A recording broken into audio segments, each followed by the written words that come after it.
Maulap na kalangitan na may mga pagambon, yan po ang panahong inaasahan dito sa Metro Manila ngayong Miyerkules, lalong-lalo na po pagdating ng bandang gabi. Base sa datos na nakalap ng Weather Central, posibleng maranasan pa rin ang maalinsangang panahon dahil aabot pa po ng 40 degrees Celsius yung ating init factor o yung damang init. Kahapon mga kapuso, naitala ang mahigit 32 degrees Celsius na temperatura dito sa NCR. Mababa po yan kumpara sa mga nakalipas na araw.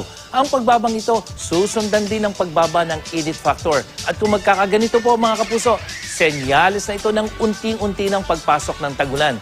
Karaniwan, huling linggo ng Mayo o unang bahagi ng Hunyo, nagsisimula ang rainy season dyan po sa may western section ng Luzon hanggang sa western section ng Visayas. Samantala ngayong araw magpapatuloy pa rin ang mahihinang ulan sa iba pang bahagi ng Luzon.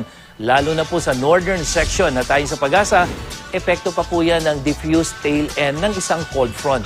May banakanakaring ulan sa halos buong Visayas, lalo na po dito sa may eastern section, dyan sa may central section tulad sa Tagbilaran, hanggang dyan sa may Panay Island, Bacolod at Iloilo. Ilang bahagi rin ng northern Mindanao ang makakaasa ng pag-ulan.